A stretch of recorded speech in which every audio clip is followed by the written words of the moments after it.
Good morning, friends and my students. Myself, Abhishek Kumar, lecturer in electrical engineering at Government Women's Polytechnic, Patna. आज जो subject हम लोग cover करेंगे उसका नाम है डीसी मशीन्स एंड ट्रांसफार्मर्स। ये डिप्लोमा ऑफ 4 सेमेस्टर्स का सब्जेक्ट है। DC machine and transformers, subject code 1620402। ये semester 4th diploma in electrical engineering जो अपने state board of technical education यानी एसबीटी बिहार के अंडर में है। आज इसका लेक्चर नंबर 11 हम लोग कवर करेंगे।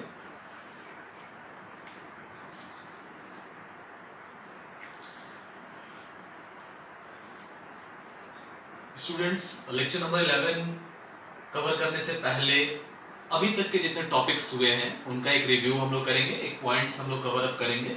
अब तक के जो टॉपिक्स को हमने कवर किया है प्रीवियस क्लासेस में, उसे एक बार हम लोग उन टॉपिक्स को एक बार देखेंगे जो जो चीज़ कवर हो चुका है। टॉपिक्स है, सबसे पहले हम लोगों ने जब इस सब्जेक्ट की शुरुआत हुई थी उसके लेक्चर्स में हमने देखा था बेसिक्स में था हमारा relation between electricity and magnetism, production of induced EMF and current. हम लोग देख चुके हैं Faraday's law of electromagnetic induction, Faraday's laws of electromagnetic induction जिसमें 2 लॉ आता था, फर्स्ट लॉ और सेकंड लॉ। उसके अलावा हम लोग देख चुके हैं लेंस लॉ। आगे चलते हैं नेक्स्ट स्लाइड में। उसके बाद ये बेसिक्स कवर होने के बाद ये डीसी मशीन्स एंड ट्रांसफार्मर में हमने मेन सिलेबस को कवर किया, जिसमें आया आपका generator principle, simple loop generator, construction हमने देखा जनरेटर का, फिर हमने प्रैक्टिकल जनरेटर को जाना समझा और उसकी थ्योरी को, उसके प्रिंसिपल को समझा। नेक्स्ट स्लाइड में अब हम लोग उसके बाद हमने कवर किया प्रैक्टिकल जनरेटर। प्रीवियस क्लासेस में हमने प्रैक्टिकल जनरेटर को कवर किया। प्रैक्टिकल जनरेटर में हमने देखा essential parts of practical generator, और उनमें आते थे, एसेंशियल पार्ट्स में आते थे मैग्नेटिक फ्रेम और yoke, pole core and pole shoes, pole coil और field coils, armature core, armature windings और conductors, commutator, brushes and bearing. ये चीजें भी हम लोग कवर कर चुके हैं पिछले क्लासेस में। नेक्स्ट स्लाइड में इसके बाद हमने प्रीवियस क्लासेस में देखा टर्मिनोलॉजी ऑफ इलेक्ट्रिकल मशीन्स। जैसा कि हम लोग पहले डिस्कस कर चुके हैं कि हर एक सब्जेक्ट की अपनी एक टर्मिनोलॉजी होती है, उसके कुछ टर्म्स होते हैं। उन टर्म्स और टर्मिनोलॉजी को हमने देखा, उन्हें डिफाइन किया, और टर्मिनोलॉजी में जो जो टॉपिक्स आए थे वो थे pole pitch, conductor, coil and winding element, coil span और coil pitch of winding, back pitch, front pitch, resultant pitch, commutator pitch, single layer winding, double layer winding, degree of reentrant of an armature winding, multiplex winding, lap and wave winding. Rules for winding में भी हमने देखा common general rules जो lap और wave दोनों के लिए applicable थे। Next slide. इसके बाद हमने देखा सिंप्लेक्स लैप वाइंडिंग के रूल्स को हमने देखा, समझा। उसके बाद हमने डेवलप डायग्राम लैप वाइंडिंग का ड्रॉ किया। उसके बाद हमने सिंप्लेक्स वेव वाइंडिंग को समझा और develop diagram with simplex wave winding का ड्रॉ किया। फिर हमने देखा uses of lap and wave winding. Next slide. ये कुछ प्रीवियस फोटोग्राफ्स हैं जो हमने टॉपिक्स क्लासेस में कवर किया, उन क्लासेस के कुछ स्नैप्स हैं। ये आपके रिव्यू के लिए है, सो दैट कि आपको ध्यान में आ जाए कि क्या क्या चीज़ें हमने कवर की है। ये मशीन्स का डिटेल डिस्क्रिप्शन हमने देखा था, मशीन्स के पार्ट्स को देखा था, ये कंस्ट्रक्शन के अंदर में आया था। इसमें हमने क्लियरली देखा कि कहाँ योक है, कहाँ फील्ड वाइंडिंग है, कहाँ पोल कोर्स है, कहाँ पोल शू है, कहाँ आर्मेचर है, कहाँ कम्यूटेटर है, कहाँ ब्रशेस लोकेटेड है, कैसे आर्मेचर की वाइंडिंग को हमने बनाया है, ड्रॉ किया, या मशीन में कैसे हम लोग प्लेस करते हैं इन चीज़ों को, कहाँ एक्सिस है, कम्यूटेटर हम लोग कैसे प्लेस करते हैं, और कम्यूटेटर को हम लोग कैसे माउंट करते हैं, और मशीन किन चीज़ों से बना रहता है, मशीन का ओरिएंटेशन क्या है, ये सारी चीज़ें हमने प्रीवियस क्लासेस में कवर किया। ये कुछ फोटोग्राफ्स हैं। ये आर्मेचर कोर जो ड्रम शेप्ड आर्मेचर है, सिलेंड्रिकल आर्मेचर है। इसमें हमने देखा कि कैसे आर्मेचर में हम लोग स्लॉट्स कट करते हैं, कैसे हम लोग रोटर का टीथ बनाते हैं, कैसे एयर होल्स हम लोग रखते हैं, कैसे ये लेमिनेटेड कोर रहता है, कैसे हम लोग पंचिंग्स और स्टम्पिंग्स को लेके हाइड्रोलिक प्रेशर से पंच करके, हाइड्रोलिक प्रेशर से हम लोग उसको एक साथ इकट्ठा करके हम लोग ये फाइनल स्ट्रक्चर बनाते हैं जो ड्रम शेप्ड आर्मेचर है किसी भी डीसी मशीन का। ये हम लोग देख चुके हैं पिछले क्लासेस में। इस तरह मशीन का कंस्ट्रक्शन, मशीन की वर्किंग, डीसी मशीन्स का बेसिक प्रिंसिपल, वर्किंग प्रिंसिपल, ये सारी चीज़ों को हमने प्रीवियस क्लासेस में कवर किया है। ये आपका पोल कोर और पोल शू का स्ट्रक्चर है, कैसे हम लोग इसमें लेमिनेटेड रखते हैं पोल कोर और पोल शू को, कौन से मटेरियल से बनाते हैं, ये सारी चीज़ें हम लोग कवर कर चुके हैं। और ये डीसी लैप वाइंडिंग का डेवलप डायग्राम जो हम लोग क्लासेस में ऑलरेडी बना चुके हैं। और इसमें हमने देखा था डीसी वाइंडिंग के डेवलप डायग्राम में हमने देखा था कि कैसे वाइंडिंग में हम लोग कॉइल को प्रोग्रेस करते हैं आर्मेचर के अंदर, और कैसे कॉइल का कनेक्शंस करते हैं, कैसे कॉइल का बैक कनेक्शन करते हैं, कैसे कॉइल का फ्रंट कनेक्शंस करते हैं, किन किन रूल्स को हम लोग फॉलो करते हैं, उन रूल्स में कौन कौन से चीज़ें, कौन कौन से कॉन्स्ट्रेंट्स हैं जिन्हें हमें ध्यान रखना पड़ता है, और कैसे फाइनली हम लोग फ्लेमिंग राइट हैंड रूल लगा के इंड्यूस्ड ईएमएफ का डायरेक्शन निकालते हैं, और उस डायरेक्शन से फाइनली हम लोग लोकेट कर पाते हैं कि हमें पॉजिटिव ब्रशेस कहाँ लगाना है और नेगेटिव ब्रशेस कहाँ लगाना है। तो ये सारे फोटोग्राफ्स थे पिछले क्लासेस के जो हम लोग कर चुके हैं। ये आपका क्विक रिकॉल के लिए कि हमने क्या क्या कवर किया है उसको ध्यान में रखने के लिए ये सब फोटोग्राफ्स हैं। अब हम लोग आ जाएंगे अपने मेन टॉपिक पे। तो फ्रेंड्स, अपना स्टूडेंट्स, मेन टॉपिक है आज का जो हम लोग कवर करेंगे आज के लेक्चर के लिए, लेक्चर नंबर 11 के लिए, वो है क्लासिफिकेशन ऑफ डीसी जनरेटर्स। अब हमें पता है कि क्लासिफिकेशन, डीसी जनरेटर्स का क्लासिफिकेशन हम लोग कई तरह से कर सकते हैं। इवन पुराने क्लासेस में हमने डिस्कस किया है और हम लोग जान चुके हैं कि मशीन्स का क्लासिफिकेशन, ओवरऑल मशीन का क्लासिफिकेशन भी हम लोग कई तरह से कर सकते हैं। जाहिर है किसी भी क्लासिफिकेशन के लिए हमें एक पैरामीटर चाहिए होता है, उस पैरामीटर, एक बेसिस चाहिए होता है, उस बेसिस के आधार पे हम लोग कोई भी क्लासिफिकेशन करते हैं। तो मशीन को क्लासिफाई करने के लिए भी बहुत सारा बेसिस हो सकता है, on the basis of supply, on the basis of type of supply, on the basis of construction, on the basis of working principle, on the basis of uses, बहुत सारा टाइप हो सकता है। तो यहाँ जो हम लोग पढ़ रहे हैं वो डीसी मशीन है, और डीसी मशीन का भी क्लासिफिकेशन कई तरह से हो सकता है, डीसी जनरेटर का क्लासिफिकेशन कई तरह से हो सकता है। यहाँ जो हम लोग क्लासिफिकेशन करेंगे उस क्लासिफिकेशन का बेस और पैरामीटर जो है वो होगा on the basis of excitation of field coils. यहाँ क्या है, फील्ड कॉइल्स को कैसे हम सप्लाई देते हैं, या फील्ड कॉइल्स को मशीन में हम कैसे कनेक्ट करते हैं, फील्ड कॉइल्स को कैसे एक्साइटेशन देते हैं, फील्ड कॉइल्स को कैसे एनर्जाइज करते हैं, इस बेसिस पे हम डीसी जनरेटर्स का क्लासिफिकेशन करेंगे। तो अपने टॉपिक पे आ जाते हैं students, right it down. First of all classification of DC generators, तो आप पॉइंट्स में लिखते जाइए। क्लासिफिकेशन ऑफ डीसी जनरेटर्स में क्या है, अभी जैसा कि मैंने चर्चा किया कि हम लोग बहुत सारा बेसिस, बहुत सारा पैरामीटर्स चुन सकते हैं, और उन पैरामीटर्स के बेसिस पे मशीन्स को, डीसी जनरेटर्स को क्लासिफाई कर सकते हैं। तो एक पैरामीटर आप इसे लिख लें, there are several basis and parameters on which generators are classified. One such basis on which the generators are usually classified is according to the way in which their fields are excited। जैसा कि मैंने अभी चर्चा किया था कि classification बहुत तरह का हो सकता है, और उसमें से एक बेस, एक पैरामीटर हो सकता है कि हम देखें कि मशीन्स में जो फील्ड वाइंडिंग है, जो मैग्नेटिक फील्ड को प्रोड्यूस करता है, वो मैग्नेटिक फील्ड को एक्साइटेशन हम किस तरह से देते हैं और उनका कनेक्शन अपने मशीन में कैसे करते हैं, उसके बेसिस पे हम क्लासिफिकेशन कर सकते हैं। नेक्स्ट आ जाइए, इस बेसिस पे जो हमने बेसिस सेलेक्ट किया, और बेसिस क्या है, according to the way in which their fields are excited. तो उसमें हम लोग क्लासिफाई कैसे करेंगे, तो आगे लिख लीजिए, generators may be classified into, और वो दो टाइप में हम लोग मेनली क्लासिफाई करते हैं। जो पहला ब्रॉड क्लासिफिकेशन है वो दो टाइप का है, और वो कौन सा है, पहला सेपरेटली एक्साइटेड जनरेटर्स और दूसरा सेल्फ एक्साइटेड जनरेटर्स। तो field excitation, on the basis of field excitation में हम लोग जो क्लासिफिकेशन करते हैं उसका पहला ब्रॉड क्लासिफिकेशन ये दो होगा, सेपरेटली एक्साइटेड जनरेटर्स और सेल्फ एक्साइटेड जनरेटर्स। अब इन्हें इंडिविजुअली हम डिटेल से देखेंगे। Next slide. अब नेक्स्ट स्लाइड में ये जो ब्रॉड क्लासिफिकेशन था उसका डिटेल्ड डिस्क्रिप्शन हम लोग देखेंगे। तो डिटेल्ड डिस्क्रिप्शन में please note it down, topic दे दीजिए डिटेल्ड डिस्क्रिप्शन। उस टॉपिक में लिख लीजिए ए, सेपरेटली एक्साइटेड जनरेटर। तो सबसे पहले हम लोग देखेंगे सेपरेटली एक्साइटेड जनरेटर। इसमें हम लोग देख रहे हैं, पहले इसका एक पॉइंट लिख लीजिए, सेपरेटली एक्साइटेड जनरेटर। इसमें लिख लीजिए separately excited generators are those in which the field magnets are energized from an independent external source of DC current। ठीक है, तो जनरेटर का एक टाइप है जिसे हमने कैटेगराइज किया है सेपरेटली एक्साइटेड जनरेटर्स में। तो यहाँ क्या होता है, सेपरेटली एक्साइटेड जनरेटर्स ऐसे जनरेटर हैं जिनके फील्ड वाइंडिंग को, जिनके फील्ड कॉइल को, ऐसा कॉइल जो मैग्नेटिक फील्ड प्रोड्यूस करता है, उससे हम independent external source of DC current से अगर सप्लाई दें तो उस जनरेटर को हम लोग सेपरेटली एक्साइटेड जनरेटर कहते हैं। आप लोगों ने डायग्राम विजिबल होगा, डायग्राम में आप क्लियरली आप लोग देख सकते हैं।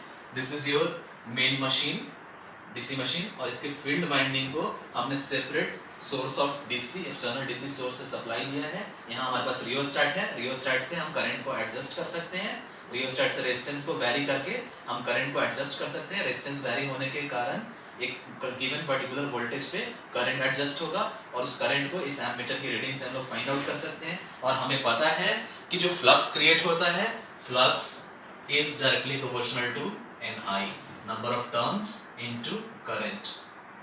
तो ये करंट के हिसाब से हम एक पर्टिकुलर फ्लक्स को एडजस्ट कर सकते हैं। तो इस मशीन में क्या है, इसके फील्ड वाइंडिंग को हमने सेपरेटली एक्साइटेड रखा है, यानी एक external source of DC current से हमने सप्लाई दिया है।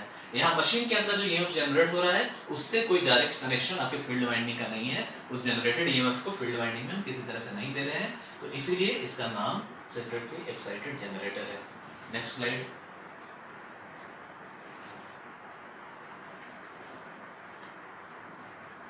अब दूसरे टाइप पे हम लोग आ जाते हैं, that is self excited generators. तो इसमें लिख लीजिए, self excited generators are those in which field magnets are energised by the current produced by the generators themselves. ठीक है, फिर से मैं एक बार बोल दे रहा हूं, आप नोट कर लें इसे। Self excited generators are those in which field magnets are energised by the current produced by generator themselves। तो ये जो दूसरा टाइप है सेल्फ एक्साइटेड जनरेटर्स, यहाँ हम लोग क्या करते हैं, ये ऐसे जनरेटर हैं जहाँ उन जनरेटर की फील्ड वाइंडिंग को हम लोग एनर्जाइज करते हैं, इलेक्ट्रिकल एनर्जी की सप्लाई देते हैं। कहाँ से, तो जनरेटर ने जो इलेक्ट्रिकल एनर्जी प्रोड्यूस किया, जनरेटर ने जो ईएमएफ जनरेट किया, उसी से हम सप्लाई उसके फील्ड मैग्नेट्स को देते हैं। इसीलिए सेल्फ यानी जनरेटर ने जो जनरेट किया उसकी इलेक्ट्रिकल एनर्जी को फील्ड एक्साइटेशन के लिए हम लोग प्रोवाइड कर रहे हैं, इसलिए हमने इसका नाम दिया सेल्फ एक्साइटेड जनरेटर्स।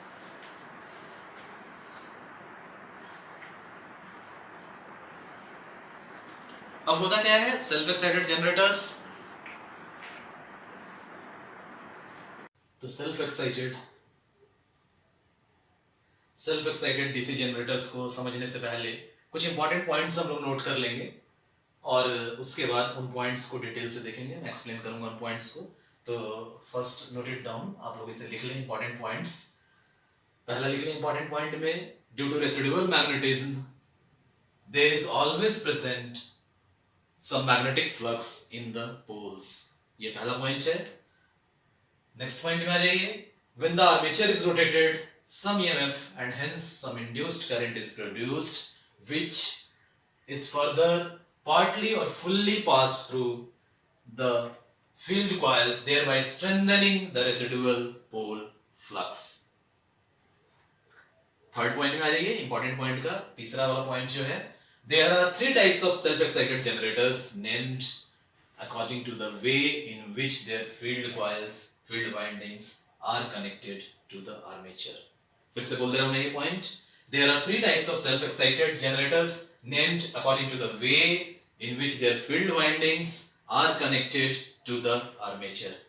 ठीक है, अब इन चीजों को हम डिटेल से देखेंगे। तो होता क्या है कि हमने बोल तो दिया सेल्फ एक्साइटेड जनरेटर्स, और हमने एक्सप्लेन भी कर दिया कि सेल्फ एक्साइटेड जनरेटर है क्या। तो ऐसा जनरेटर जहां पर उस जनरेटर की इंड्यूस हुई एनर्जी या जनरेटर में जो एनर्जी प्रोड्यूस हो रही है, जो इलेक्ट्रिकल एनर्जी प्रोड्यूस हो रही है, उस इलेक्ट्रिकल एनर्जी जो हमें ईएमएफ के फॉर्म में मिल रहा है, इंड्यूस्ड ईएमएफ के फॉर्म में, उस एनर्जी से ही हम अगर फील्ड मैग्नेट्स को, फील्ड कॉइल्स को सप्लाई देते हैं, उन्हें एनर्जाइज करते हैं, उन्हें एक्साइट करते हैं, तो वो जनरेटर सेल्फ एक्साइटेड जनरेटर होता है। अब इसमें क्या है कि इसमें कुछ चीजें हमें ध्यान देनी होगी, उन्हें हम डिटेल से देखेंगे। तो होता क्या है कि सेल्फ एक्साइटेड जनरेटर्स का भी आगे हम लोग टाइप देखेंगे। सेल्फ एक्साइटेड जनरेटर्स में भी तीन ब्रॉड क्लासिफिकेशन होता है, आगे चल के भी हम लोग देखेंगे।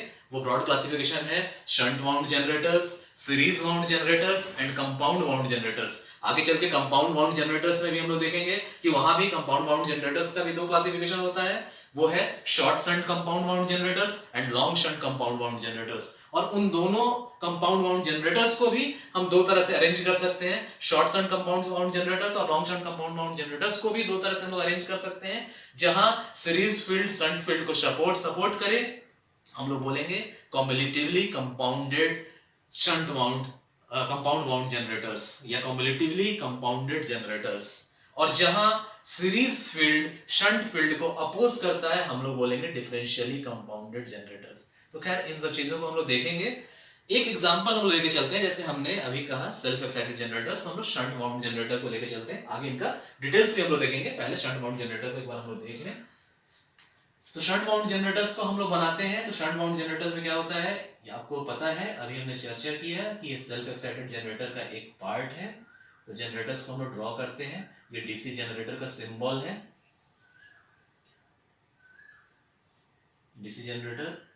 और इस यहाँ जनरेटर के मैग्नेटिक फील्ड को हमने शंट में यानी कि उसके आर्मेचर से पैरेलल में कनेक्शन दिया है।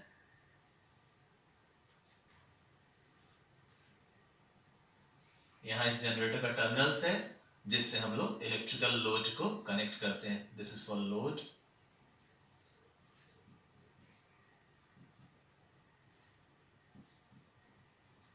यहाँ ईजी जो ईएमएफ जनरेट हो रहा है, ये जनरेटेड ईएमएफ को हमने सिंबॉलिक नोटेशन दिया है ईजी। और ये फील्ड कॉइल है जिसका रेजिस्टेंस RSH है। ये शंट में है इसलिए हमने रेजिस्टेंस का R और सबस्क्रिप्ट में SH प्रोवाइड किया है शंट को इंडिकेट करने के लिए। अब यहाँ से जो एनर्जी जनरेट हो रही है, जो ईएमएफ जनरेट हो रहा है, सर्किट कंप्लीट है इसलिए करंट फ्लो होगा। फर्स्ट ऑफ ऑल जो करंट है वो आपका आर्मेचर करंट है। आर्मेचर करंट इस पॉइंट पे, सपोज इसका हमने नाम A ले दिया, इस A पॉइंट से करंट डिवाइड हो रहा है और डिवाइड होके करंट का एक पार्ट लोड में चला जा रहा है, दैट इज IL, और करंट का दूसरा पार्ट फील्ड में चला जा रहा है, शंट फील्ड में, दैट इज ISH। तो यहाँ क्या है, यहाँ क्लियरली हम लोग विजुअलाइज कर सकते हैं कि ये सेल्फ एक्साइटेड जनरेटर का एक टाइप है।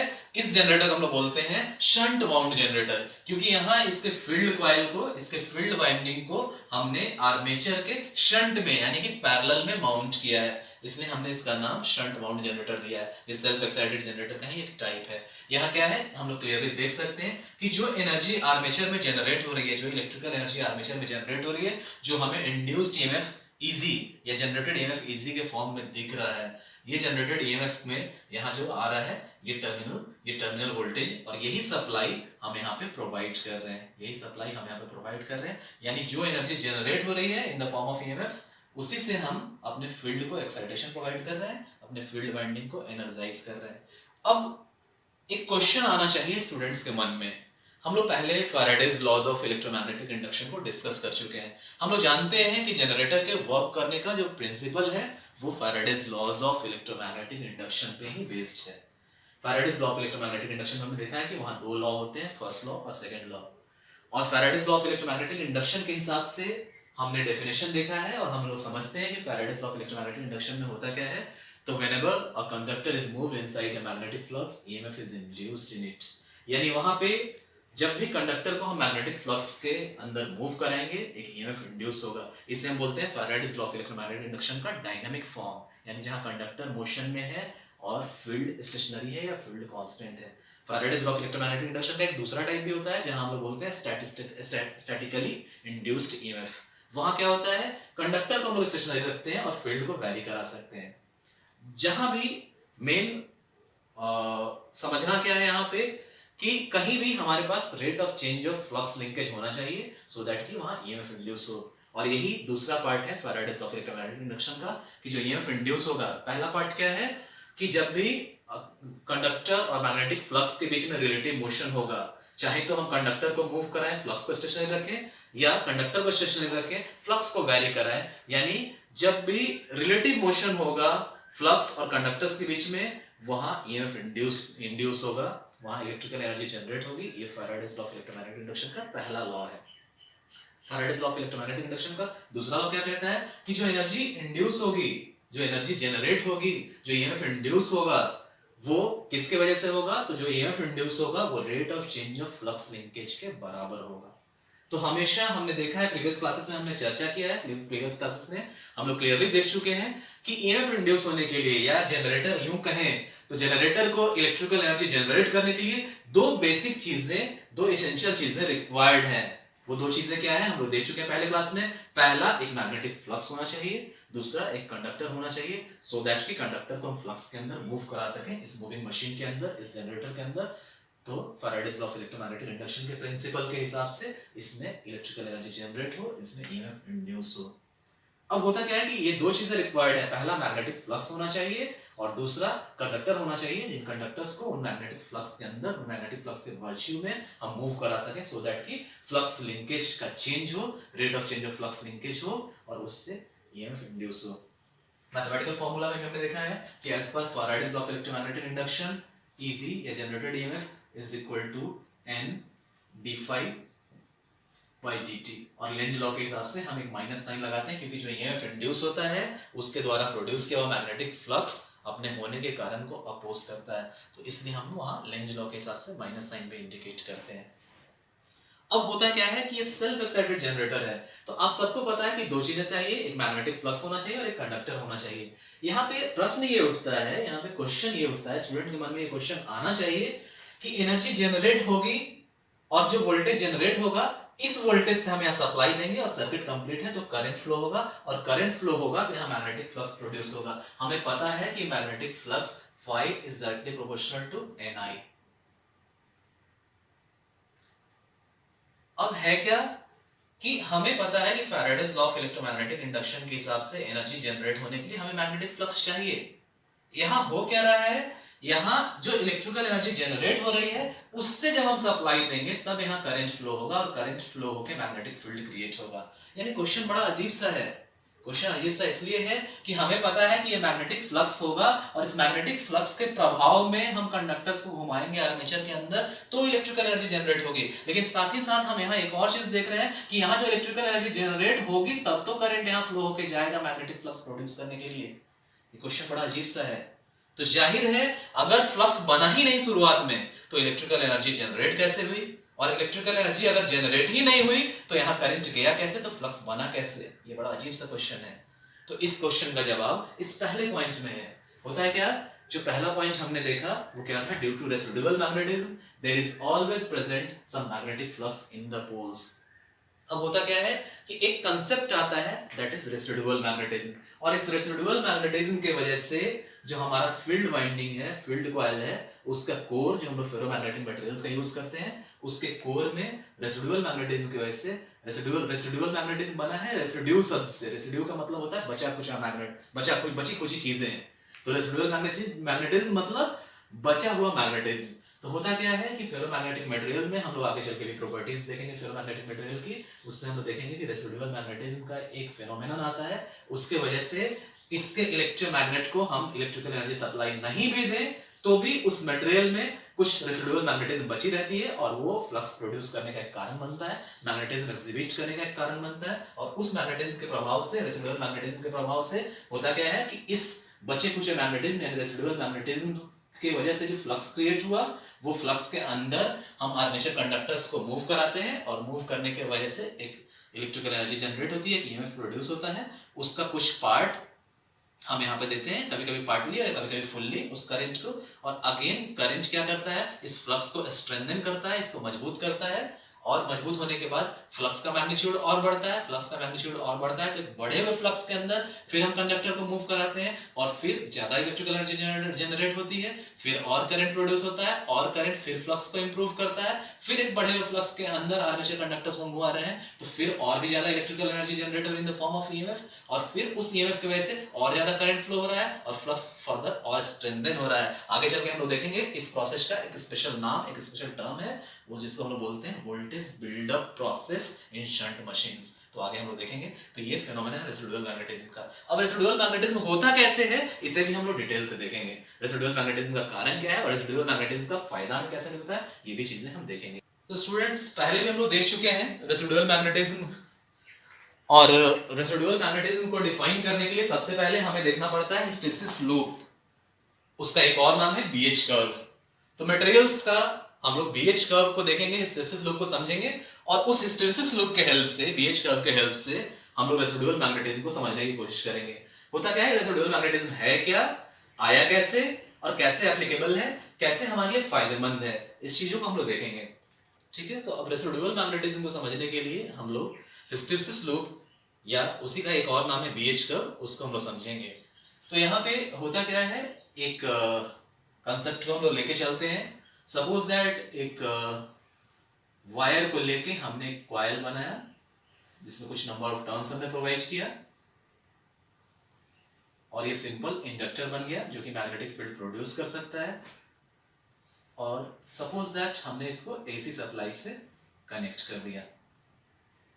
अब होता क्या है कि ये कॉइल में जैसे ही हम लोग AC सप्लाई देंगे, AC सप्लाई देने की वजह से क्या होगा, इसमें मैग्नेटिज्म क्रिएट होगा। ठीक है, और मैग्नेटिज्म क्रिएट होगा, ये डिपेंड करता है, अब मैग्नेटिज्म तो क्रिएट होगा, लेकिन उस वक्त करंट का ओरिएंटेशन कैसा है उसके बेसिस पर डिसाइड होगा कि उस वक्त मैग्नेटिक फ्लक्स का डायरेक्शन किस तरह से है। हमें राइट हैंड कर्व रूल से पता है कि अगर कोई भी एक सर्कुलर कॉइल को हमने बनाया है और इसमें आई करंट इस तरह से फ्लो कर रहा है एंटी क्लॉकवाइज डायरेक्शन में, तो हम राइट हैंड कर्व रूल में क्या करते हैं, अपने राइट हैंड को इस तरह से प्लेस करते हैं, हमारा फिंगर्स करंट के डायरेक्शन में जाता है सर्कुलर नोटेशन में, और यहाँ थंब इंडिकेट करता है कि हमारा नॉर्थ पोल बनेगा। तो मैग्नेटिज्म का नॉर्थ पोल क्रिएट होगा, हम लोग डॉट से इंडिकेट कर सकते हैं, यानी इस कॉइल के वजह से ये बाहर आता हुआ नॉर्थ पोल क्रिएट होगा। अब क्या है, यहाँ पे हम लोग देख सकते हैं, अगर हम लोग इमेजिन करें कि सपोज दैट हमें पता है कि ये साइनसोइडल सप्लाई अगर हम लोग दे रहे हैं, साइनसोइडल AC वोल्टेज अगर हम लोग दे रहे हैं, तो ये सप्लाई का पैटर्न इस तरह से होगा, साइनसोइडली वैरिंग पैटर्न होगा। यहाँ इस वक्त अगर पॉजिटिव साइकिल की हम चर्चा करें, ये पॉजिटिव साइकिल की चर्चा करें, तो उस पॉजिटिव साइकिल में अगर हम एज्यूम करके चलें कि करंट का डायरेक्शन इस तरह से है, तो इस कॉइल को हमने किस तरह से माउंट किया है, इस कॉइल के सर्कल्स को हमने ऐसे माउंट किया है, यानी अगर फ्रंट से विजुअलाइज करें तो क्लॉकवाइज माउंट किया है कि एंटी क्लॉकवाइज माउंट किया है, ये डिसाइड करेगा कि हमारा मैग्नेटिक फ्लक्स का नॉर्थ पोल क्रिएट होगा। तो सपोज दैट इस पर्टिकुलर करंट के डायरेक्शन में, इस पर्टिकुलर पॉजिटिव साइकिल में हमारे कॉइल में करंट का फ्लो इस तरह से हो रहा है कि यहाँ नॉर्थ क्रिएट हो रहा है, यानी कॉइल में करंट इस तरह से जाके सर्कुलर फॉर्म में जा रहा है, तो यहाँ पे नॉर्थ पोल क्रिएट हो रहा है। यहाँ क्या होगा, इस कॉइल का अपना नॉर्थ पोल क्रिएट हो गया, और हमें पता है कि इलेक्ट्रिकल सर्किट या मैग्नेटिक सर्किट हमेशा अपने पाथ को कंप्लीट करता है। तो इस तरह से मैग्नेटिक फील्ड क्रिएट होगा नॉर्थ से, और फिर साउथ में आएगा और फिर अंदर अंदर पाथ को कवर करेगा। इस तरह सर्कुलर पाथ कवर होगा। Intensity of magnetic field very करेगा, डिस्टेंस जितना बढ़ाते जाएंगे इंटेंसिटी ऑफ मैग्नेटिक फील्ड कम होता चला जाएगा।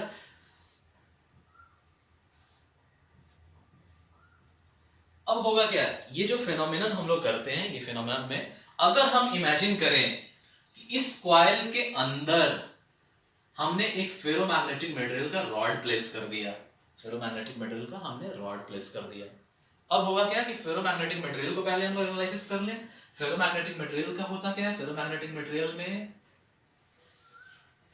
किसी भी मटेरियल की मैग्नेटिक प्रॉपर्टी को हम लोग अगर समझते हैं तो मैग्नेटिक प्रॉपर्टी के बहुत सारे कारण हो सकते हैं। मैग्नेटिज्म, कोई मटेरियल अगर मैग्नेटिज्म एग्जिबिट कर रहा है, मैग्नेटिज्म को हम लोग कई तरह से क्लासिफाई करते हैं, ferromagnetic materials, paramagnetic materials, diamagnetic materials, ferrimagnetic materials, anti ferromagnetic materials. लेकिन जो मेन 3 ब्रॉड क्लासिफिकेशन है वो है ferromagnetic materials, paramagnetic materials and diamagnetic materials.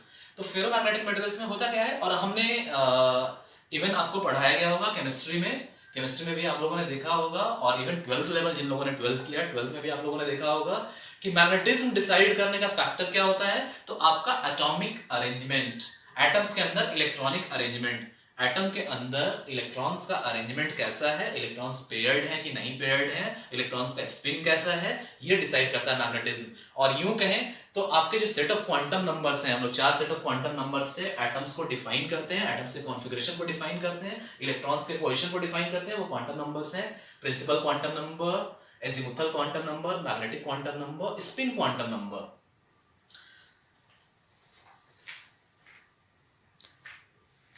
Okay, तो होता क्या है कि केमिस्ट्री में भी आपको पढ़ाया गया होगा, और मैग्नेटिज्म की प्रॉपर्टी में आपको ये जानना होता है कि हमारा जो लास्ट सेट ऑफ दो क्वांटम नंबर्स है, ये मैग्नेटिक क्वांटम नंबर और स्पिन क्वांटम नंबर, और जो हम लोग प्लस हाफ और माइनस हाफ से इलेक्ट्रॉन के स्पिन को हम लोग डिनोट करते हैं, पेयर्ड और अनपेयर्ड स्पिन, ये सब मिलके magnetic quantum number spin quantum number मिलकर डिसाइड करते हैं कि कोई ऑब्जेक्ट मैग्नेटिज्म की प्रॉपर्टी को शो करेगा या नहीं शो करेगा। शो करेगा तो इंटेंस मैग्नेटिज्म शो करेगा या मिल्ड मैग्नेटिज्म शो करेगा। उसके बेसिस पर हम फर्दर क्लासिफाई करते हैं ferromagnetic materials, diamagnetic materials, paramagnetic materials. तो होता क्या है कि ये सब चीजें डिसाइड करती हैं कि कोई ऑब्जेक्ट मैग्नेटिज्म शो करेगा या नहीं शो करेगा। अब हम लोग एग्जांपल लेके चल रहे हैं फेरोमैग्नेटिक मटेरियल का, जो कि इंटेंसली मैग्नेटाइजेबल, हम लोग कह सकते हैं फेरोमैग्नेटिक मटेरियल जो है वो इंटेंसली मैग्नेटाइजेबल है। अब होता क्या है, फेरोमैग्नेटिक मटेरियल्स के मॉलिक्यूलर स्ट्रक्चर में हम लोग जाते हैं तो हमें पता है कि फेरोमैग्नेटिक मटेरियल्स के अंदर मॉलिक्यूल्स का फॉर्मेशन इस तरह से होता है कि इंडिविजुअल मॉलिक्यूल्स डाइपोल्स की तरह एक्ट करते हैं, डाइपोल्स का फॉर्मेशन करते हैं, ये मैग्नेटिक डाइपोल्स। अब उसके मॉलिक्यूल्स में जो मैग्नेटिक डाइपोल्स हैं, हमें पता है कि फेरोमैग्नेटिक मटेरियल्स में मॉलिक्यूलर डाइपोल्स होंगे, और ये डाइपोल्स नॉर्मल केस में रैंडमली ओरिएंटेड रहते हैं, किसी का नॉर्थ इधर, किसी का साउथ इधर, जिगजैग मैनर में रैंडमली ओरिएंटेड, कोई पर्टिकुलर पैटर्न नहीं, कोई फिक्स डायरेक्शन नहीं, रैंडमली ओरिएंटेड। रैंडमली ओरिएंटेड का हिंदी नाम है दैव योग से, यानी कोई प्रेडिक्ट नहीं कर सकता है कि कब किस वक्त कौन सा मॉलिक्यूल किस डायरेक्शन में है, और इस तरह से जिगजैग मैनर में सारे मॉलिक्यूल्स रैंडमली ओरिएंटेड हैं। इसी कारण से हर एक मॉलिक्यूल एक छोटा सा सूक्ष्म मैग्नेट है अपने आप में, हर एक मॉलिक्यूल्स अपने आप में एक छोटा सा मैग्नेट है। लेकिन इन जिगजैग मैनर की वजह से, इन रैंडम ओरिएंटेशन की वजह से हमने देखा कि किसी का नॉर्थ इधर है तो किसी का नॉर्थ उल्टे डायरेक्शन में है, किसी का साउथ इधर है, किसी का साउथ उल्टे डायरेक्शन में है। नतीजा होता है कि भले ही ये सारे मॉलिक्यूल्स इंडिविजुअली एक मैग्नेट्स की तरह, एक सूक्ष्म मैग्नेट की तरह हैं, लेकिन ओवरऑल इनका रिजल्टेंट सब एक दूसरे को कैंसिल आउट कर देता है, और फाइनल कोई भी मैग्नेटिज्म ये शो नहीं करता है नॉर्मल केसेस में, जब तक हमने इसे कोई एक्साइटेशन नहीं दिया है। तो नॉर्मल केसेस में हमें पता है कि डाइपोल्स रैंडमली ओरिएंटेड है, और इस कारण से सभी डाइपोल्स के मैग्नेटिज्म एक दूसरे को कैंसिल आउट कर रहे हैं, और कोई एक विजिबल मैग्नेटिज्म, कोई एप्रिसिएबल मैग्नेटिज्म यहाँ पे हमें नहीं दिखती है। अब होता क्या है कि जैसे ही इस मैग्नेटिक स्लैब को हमने इसके अंदर डाला, तो हो क्या रहा है, ये कॉइल उस वक्त भी जब इसके अंदर हमने इस फेरोमैग्नेटिक मटेरियल के स्लैब को नहीं डाला था, उस वक्त भी इस कॉइल से हम लोग मैग्नेटिज्म प्रोड्यूस कर रहे थे, एक फ्लक्स प्रोड्यूस हो रहा था, फ्लक्स का ये पैटर्न था। और होता क्या है कि इसके अंदर जब हमने फेरोमैग्नेटिक मटेरियल को डाला तो ऑलरेडी इस कॉइल का मैग्नेटिज्म था। अब इस मैग्नेटिज्म के वजह से क्या होगा, अगर इस पे हम गौर करें तो यहाँ क्या हो रहा है, नॉर्थ से ये lines of magnetic forces, magnetic field line या मैग्नेटिक फील्ड इस तरह से ट्रेवल कर रहा है, और इसके स्लैब के अंदर ये नॉर्थ इस तरह से ट्रेवल कर रहा है, स्लैब के अंदर ये मैग्नेटिक नॉर्थ इस तरह से ट्रेवल कर रहा है। अब होगा क्या कि इस मैग्नेटिक फील्ड के प्रभाव में आने की वजह से यहाँ पे इस स्लैब जो हमने पहले देखा था कि ये फेरोमैग्नेटिक मटेरियल का जो स्लैब है जिसके अंदर मैग्नेटिक डाइपोल्स जिगजैग मैनर में है, यहाँ क्या होगा, इस मैग्नेटिज्म के प्रभाव से ये जिगजैग मैनर में जो डाइपोल्स थे अब अपने आप को अलाइन करने लगेंगे एक पर्टिकुलर डायरेक्शन में, इनका ओरिएंटेशन होने लगेगा एक पर्टिकुलर डायरेक्शन में। और होगा क्या कि ये नॉर्थ इस तरह से जा रहा है, हमने देखा कि नॉर्थ यहाँ से प्रोड्यूस होके और यहाँ से वापस आके फिर अंदर इस तरह साइकिल कंप्लीट करता है। तो ये जो मैग्नेटिज्म का नॉर्थ है, यानी इस वक्त इस यहाँ पे नॉर्थ इस तरह से बन रहा है इस कॉइल के अंदर, इस नॉर्थ की वजह से क्या होगा, ये स्लैब को फिर से यहाँ ड्रॉ कर रहे हैं इसको यहाँ दिखाने के लिए। तो होगा क्या कि सारे डाइपोल्स ने अपने आप को अलाइन कर लिया। होगा क्या कि नॉर्थ मैग्नेटिक फ्लक्स के नॉर्थ फील्ड की वजह से, मैग्नेटिक फ्लक्स के नॉर्थ पोल की वजह से सारे छोटे छोटे डाइपोल्स के नॉर्थ अवे जा रहे हैं उससे, और सारे छोटे छोटे डाइपोल्स के साउथ उसके टुवर्ड्स अट्रैक्ट हो रहे हैं। अगर इस तरह से नॉर्थ जा रहा है यहाँ पे, इस तरह से नॉर्थ यहाँ निकल रहा है, तो होगा क्या कि इस नॉर्थ की वजह से नॉर्थ नॉर्थ रिपल्सन, सारा नॉर्थ एक तरफ और नॉर्थ साउथ अट्रैक्शन, सारा साउथ इस तरह करके सारा का सारा डाइपोल अलाइन होने लगता है। और जैसे ही अलाइन हुआ तो इन छोटे छोटे डाइपोल्स का मैग्नेटिज्म आपस में एडअप होता है और सम टोटल होके एक एप्रिशिएबल मैग्नेटिज्म शो करने लगता है। और इसके वजह से क्या होता है, हम लोग बोलते हैं कि इसके अंदर एक इंड्यूस मैग्नेटिज्म हो गई, और ये स्लैब अगर यहाँ पे क्या होगा, ये स्लैब अपना मैग्नेटिज्म को प्रोड्यूस कर देगा। हम लोग बोलेंगे यहाँ इसके अंदर इंड्यूस फ्लक्स डेंसिटी है, इंड्यूस फ्लक्स है, और ये अपना मैग्नेटिज्म क्रिएट कर देगा, यानी इसके अंदर जो स्लैब है वो अपना मैग्नेटिज्म क्रिएट कर देगा। अब इन्हीं चीजों को हम क्या करेंगे, हमने एसी सप्लाई दिया है, एसी सप्लाई के करस्पॉन्डिंग हम देखेंगे कि चीजें क्या हो रही हैं इस फेरोमैग्नेटिक मटेरियल के अंदर। होगा क्या कि जब हम फर्स्ट हाफ को देखें, ये जो आपका पॉजिटिव साइकिल है आपके वोल्टेज का, डेफिनेटली वोल्टेज ये है तो आपका करंट भी साइनसोइडल होगा। हाँ, कॉइल के कंडीशन पे डिपेंड कर सकता है कि करंट अगर कॉइल प्योरली इंडक्टिव है तो 90 डिग्री से करंट लैग करेगा, अगर प्योरली इंडक्टिव नहीं है, पार्शियली इंडक्टिव है, तो 90 डिग्री एंगल जो होगा, लैगिंग एंगल 0 से 90 डिग्री के बीच में होगा। थोड़ी देर के लिए हम उस इफेक्ट को इग्नोर कर दें और हम करंट को, साइनसॉइडली वैरिंग करंट को देखें और उसके फर्स्ट हाफ साइकिल को पहले कंसीडर करेंगे। अब हो क्या रहा है कि पहले जब तक कोई electric field external magnetic field हमने प्रोवाइड नहीं किया था, तो होता क्या था, इसकी प्रॉपर्टी को अगर हम देखें और हम लोग बनाते हैं, इसकी प्रॉपर्टी को देखने के लिए एक कर्व बनाते हैं जिसका हमने नाम दिया है BH curve. B is for magnetic field, B is for magnetic flux density and H is for magnetic field intensity। तो BH कर्व के लिए हम लोग क्या करते हैं, एक एक्सिस ड्रॉ करते हैं। इसके वर्टिकल एक्सिस यानी y एक्सिस पे हमने रखा है B यानी मैग्नेटिक फ्लक्स डेंसिटी, और हॉरिजॉन्टल एक्सिस यानी x एक्सिस पे हमने रखा है H यानी मैग्नेटिक फील्ड इंटेंसिटी, और इसी को हम एक और नाम हम लोग देते हैं मैग्नेटाइजिंग फोर्स। अब होता क्या है, इस कॉइल को, तो कॉइल को इस फेरोमैग्नेटिक मेटल के स्लैब को, इस स्लैब को जब तक हमने यहां नहीं रखा है, यानी जब तक ये इंडिपेंडेंट है, यानी जब तक इसमें किसी और एक्सटर्नल मैग्नेटिक फील्ड का प्रभाव नहीं है, तो हमने देखा है कि सारे डाइपोल्स रैंडमली ओरिएंटेड हैं। अब इन डाइपोल को जब हम प्लेस करेंगे यहाँ पे और सप्लाई रिज्यूम करेंगे, हम लोग देखेंगे कि जैसे ही करंट फ्लो होना शुरू हुआ इस पॉजिटिव साइकिल में, करंट का फ्लो पॉजिटिव है, यानी नॉर्थ इधर बन रहा है। नॉर्थ इधर बनने से होगा क्या कि हमने देखा कि जैसे ही नॉर्थ बना, अब सप्लाई का पैटर्न क्या है, हमने देखा है कि साइनसॉइडली वैरिंग करंट अगर है तो जाहिर है करंट 0 से स्टार्ट हो रहा है, इंक्रीज हो रहा है, इंक्रीज होते होते एक वक्त मैक्सिमम पे पहुंचता है, फिर करंट कम होता है, कम होते होते फिर 0 होता है, और यहाँ से होके फिर नेगेटिव डायरेक्शन में सेम चीजें रिपीट होती है। मींस दो चीजें हम लोग क्लियर देखते हैं एसी साइनसॉइडली वैरिंग क्वांटिटीज में कि करंट या वोल्टेज जो भी एसी वैरिंग साइनसॉइडल क्वांटिटीज हो, वो मैग्नीट्यूड भी वैरी करता है और डायरेक्शन भी वैरी करता है। तो पहले पॉजिटिव हाफ साइकिल को हम लोग देखेंगे, यहाँ क्या है, करंट का डायरेक्शन एक और तो है लेकिन मैग्नीट्यूड वैरी कर रहा है। अब इसमें हो क्या रहा है कि करंट 0 से स्टार्ट हुआ और धीरे धीरे करंट का मैग्नीट्यूड बढ़ने लगा। अब जाहिर है करंट का मैग्नीट्यूड बढ़ेगा तो हमें पता है कि flux is directly proportional to NI, यानी आपका फ्लक्स करंट के प्रोपोर्शनल है। करंट का मैग्नीट्यूड बढ़ रहा है तो आपके फ्लक्स का स्ट्रेंथ भी बढ़ रहा है, फ्लक्स का स्ट्रेंथ बढ़ रहा है। अब होगा क्या कि जैसे ही करंट आया, जैसे ही मैग्नेटिक फ्लक्स नॉर्थ क्रिएट हुआ, इस स्लैब के अंदर नॉर्थ आना शुरू हुआ, और नॉर्थ आने की वजह से प्रभाव क्या हुआ कि आपके स्लैब के अंदर डाइपोल्स जो पहले रैंडमली ओरिएंटेड थे, अब एक डायरेक्शन में अलाइन होने लगे। ये अलाइन होने के लिए इसे एनर्जी कहां से मिल रही है, तो जो एनर्जी ये कॉइल के द्वारा मैग्नेटिक फील्ड प्रोड्यूस हमने किया उससे एनर्जी मिल रही है, उस फील्ड प्रोड्यूस होने की वजह से यहाँ एनर्जी मिल रही है। और मैग्नेटिक फील्ड प्रोड्यूस कैसे हुआ, तो इस सर्किट से हमने जो वोल्टेज का सप्लाई दिया, साइनसॉइडली वैरिंग वोल्टेज, हमने उसके वजह से जो साइनसॉइडली वैरिंग करंट आया उसके वजह से। अब होगा क्या कि जैसे जैसे करंट का मैग्नीट्यूड बढ़ेगा, ये जो रैंडमली ओरिएंटेड डाइपोल्स हैं अपने आप को धीरे धीरे अलाइन करने लगेंगे। जैसे जैसे फ्लक्स का मैग्नीट्यूड बढ़ेगा ये अलाइनमेंट बढ़ता चला जाएगा।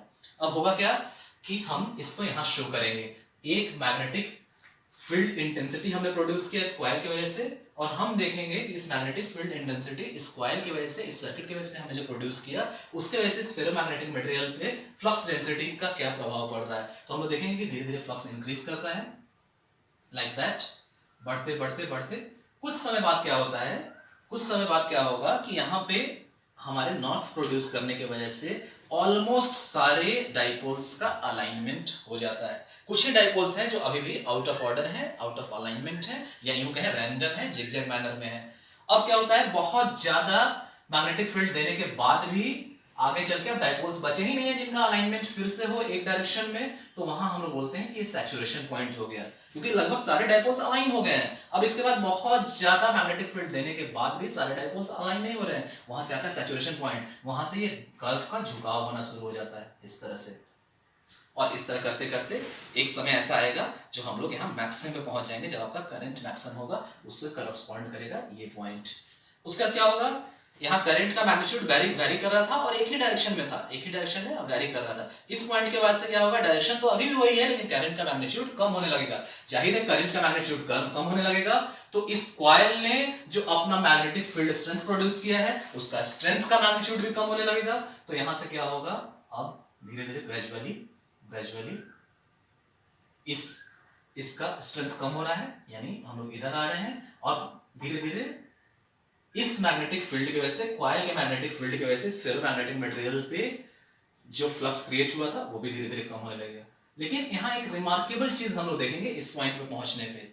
इस पॉइंट पे पहुंचने पे ये पॉइंट करस्पॉन्ड कर रहा है इस पॉइंट को, यानी अब जो है करंट कम होते होते जीरो हो गया, यानी करंट जीरो हो गया। करंट जीरो हो गया तो जाहिर है इस कॉइल का क्रिएट किया हुआ फ्लक्स उस मोमेंट पे, उस वक्त, उस क्षण ये जीरो हो गया, फ्लक्स जीरो हो गया। फ्लक्स जीरो हो गया तो जाहिर है अप्लाइड मैग्नेटिक फील्ड जो हमने इस कॉइल की वजह से प्रोड्यूस किया था, इस सप्लाई देने की वजह से जो करंट आया और करंट ने अप्लाइड मैग्नेटिक फील्ड प्रोड्यूस किया वो भी जीरो हो गया। लेकिन एक रिमार्केबल चीज हम लोग यहाँ पर देखेंगे, सप्लाई करंट जीरो होने की वजह से और आपके कॉइल का फ्लक्स जीरो होने के बावजूद ये जो आपका फेरोमैग्नेटिक मटेरियल था उसकी फ्लक्स डेंसिटी जीरो नहीं हुई, ये यहाँ नहीं आया, ये इतना अभी भी है। और इसी को हम लोग बोलते हैं रिटेंटिविटी।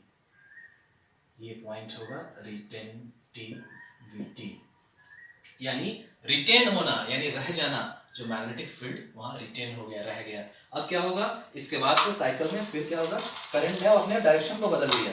अब करंट का डायरेक्शन बदल गया, एसी साइनसॉइडली वेरिंग क्वांटिटी है, करंट का डायरेक्शन बदला तो हम लोग यहाँ देखेंगे करंट का डायरेक्शन बदलने के वजह से क्या होगा, अब मैग्नेटिक फ्लक्स का डायरेक्शन बदल जाएगा, करंट का डायरेक्शन बदलेगा। हमने देखा कि कॉइल में करंट अगर इस तरह से यहाँ नॉर्थ बनता था, जाहिर है इस सर्किट में अब करंट का डायरेक्शन इसके बजाय अब इस तरह से हो जाएगा, यानी बदल जाएगा।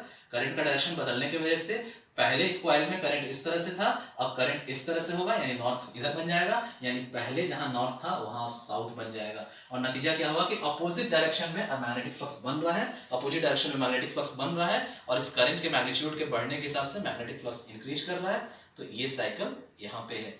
यहाँ से हम लोग देखेंगे तो होगा क्या कि आपका यहाँ पे फ्लक्स डेंसिटी कम होता जा रहा है। फिर इस पॉइंट पे जब हम लोग पहुंचेंगे,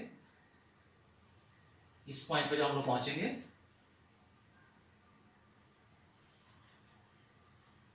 तो यहां हम लोग देखेंगे, यहां भी एक रिमार्केबल चीज हो रही है। यहां पे क्या हो रहा है, यहां पे आपकी फ्लक्स डेंसिटी जीरो हो गई, फ्लक्स डेंसिटी जीरो हो गई। लेकिन इस फ्लक्स डेंसिटी को जीरो करने के लिए एडिशनल एनर्जी नेगेटिव डायरेक्शन में देना पड़ा, और इस पॉइंट को हम लोग बोलते हैं कोवर्सिविटी,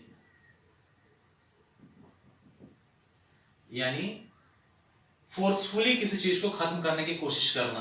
तो यहां पे क्या है, जो मैग्नेटिक फ्लक्स हमारे करंट के जीरो होने के बाद भी नहीं जीरो हुआ था इस स्लैब में, उसे जीरो करने के लिए हमें अपोजिट डायरेक्शन में, नेगेटिव डायरेक्शन में एडिशनल एनर्जी देनी पड़ी, और ये एनर्जी हमने कोएर्सिविटी नाम दिया उसे। अगेन क्या होगा, ये पॉइंट यहाँ पे था, इससे करंट फर्दर और डिक्रीज करेगा, और डिक्रीज होने के बाद हम लोग देखेंगे कि करंट उसी डायरेक्शन में डिक्रीज हो रहा है। डिक्रीज होते होते यहाँ भी सैचुरेशन का कंसेप्ट आएगा, सॉरी करंट यहाँ से इंक्रीज हो रहा है, इंक्रीज होते होते यहाँ भी एक सैचुरेशन का पॉइंट आएगा, यहाँ मैक्सिमम लिमिट पे पहुंचेगा।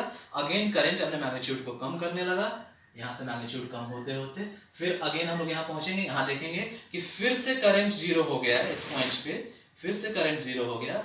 लेकिन यहाँ पे करंट जीरो होने के बाद भी, फिर से करंट जीरो होने के बाद भी यहाँ आपका मैग्नेटिक फील्ड जीरो नहीं हुआ है नेगेटिव डायरेक्शन में, और इसे भी हम लोग रिटेंटिविटी बोलते हैं। और यहाँ से फिर वापस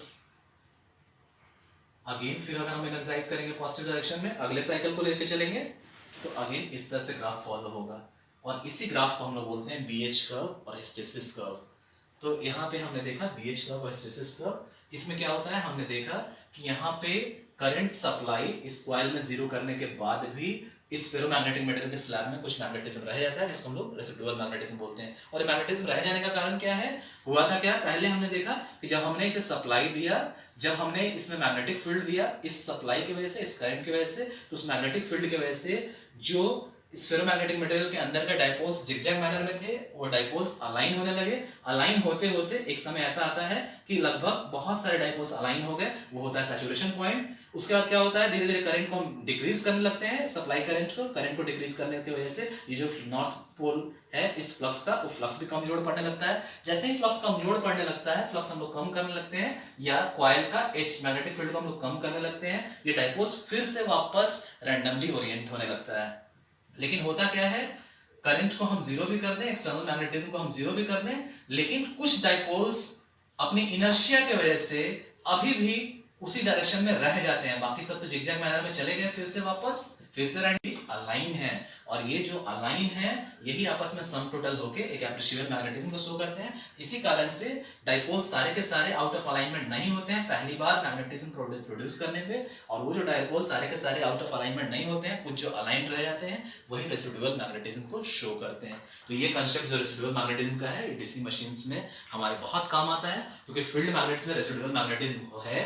तभी यहाँ पे क्या होगा कि ये हमारे डीसी स्टंट जनरेटर या किसी भी डीसी कंपाउंड जनरेटर में यहाँ क्या है, इस फील्ड कॉइल्स का अपना मैग्नेटिज्म है, रेसिडुअल मैग्नेटिज्म है, और ये रेसिडुअल मैग्नेटिज्म ही कारण बनता है कि इसके अंदर, उस रेसिडुअल मैग्नेटिज्म के अंदर हम कंडक्टर को मूव कराएं, आर्मेचर कंडक्टर्स को, so that Faraday's law of electromagnetic induction से थोड़ा सा ईएमएफ इंड्यूस हो, वो थोड़ा सा ईएमएफ की वजह से जो करंट है उसको हम यहाँ फर्दर भेजें, और यहाँ से फ्लक्स और स्ट्रेंथन हो, फ्लक्स और स्ट्रेंथन हो, तो एक बड़े हुए फ्लक्स के अंदर फिर से आर्मेचर कंडक्टर्स रोटेट कर रहे हैं, एक और बड़ी इलेक्ट्रिकल एनर्जी प्रोड्यूस हो, एक और बड़ा ईएमएफ प्रोड्यूस हो, उससे और करंट जाए, और इस तरह voltage buildup process shunt generators में या कंपाउंड जनरेटर्स में होता है, और हम लोग रेसिडुअल मैग्नेटिज्म को यूज करते हैं। तो ये कंसेप्ट था रेसिडुअल मैग्नेटिज्म का। अब हम लोग आ जाते हैं types of self excited generators. तो इसमें जैसा कि पहले भी मैं बता चुका हूं कि सेल्फ एक्साइटेड जनरेटर्स का भी ब्रॉड क्लासिफिकेशन होता है, 3 ब्रॉड क्लासिफिकेशन, हम लोग उसमें आ जाएंगे। और सेल्फ एक्साइटेड जनरेटर का पहला टाइप है shunt wound generator. Shunt wound generator में हम लोग right it down, shunt wound generator को आप लोग लिख लीजिए। तो types of self excited generators का पहला टाइप है शंट वाउंड जनरेटर, वाइंडिंग से बना वाउंड, इसमें लिख लीजिए, in the case of shunt wound generator the field windings are connected across or in parallel with the armature conductors and have full voltage induced in the generator applied across them। तो हम देख सकते हैं यहाँ shunt wound generator का armature है, और इससे शंट में यानी पैरेलल में हमने शंट फील्ड को रखा है, फील्ड वाइंडिंग को रखा है। यहाँ से जो आर्मेचर करंट प्रोड्यूस हो रहा है वो इस पॉइंट पे जाके 2 पार्ट में टूट रहा है। पहला एक लोड की तरफ, जिसको हम लोग कह सकते हैं कि आई या आईएल, और दूसरा पार्ट शंट फील्ड वाइंडिंग में जा रहा है, जिसका हमने नाम दिया आईएसएच। एसएच सबस्क्रिप्ट है शंट को डिनोट करने के लिए। तो यहाँ क्या है, हमारा मैग्नेटिक फील्ड कॉइल्स जो है हमारे आर्मेचर के पैरेलल में है, अक्रॉस है या शंट है, इसलिए हमने इसका नाम दिया shunt wound generator. Next slide में हम आ जाते हैं।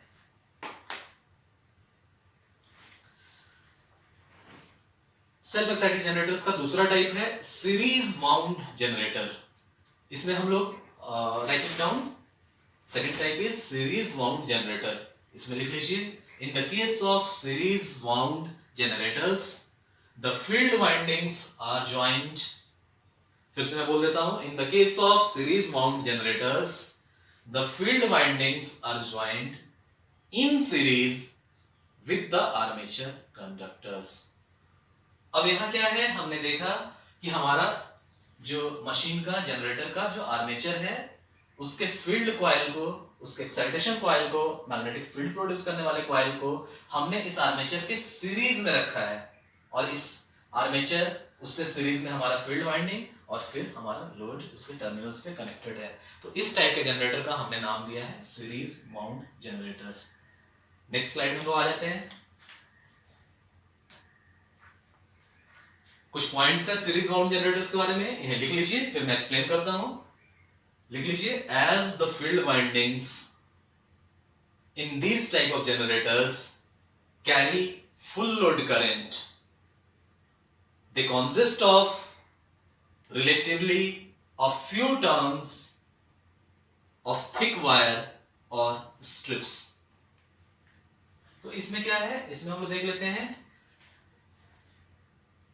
जैसा कि प्रीवियस डायग्राम में हमने देखा सीरीज वाउंड है, तो होता क्या है कि यहाँ पे आर्मेचर से इस फील्ड वाइंडिंग को हमने सीरीज में रखा है, यानी जो फुल करंट जो इंड्यूस्ड ईएमएफ आर्मेचर में था और इस सर्किट कंप्लीट होने की वजह से जो लोड करंट को ड्रॉ करेगा वो फुल करंट इस सीरीज फील्ड वाइंडिंग से होके गुजर रहा है। और हमने पहले देखा है कि हमें पता है कि हमारा flux is directly proportional to N आई।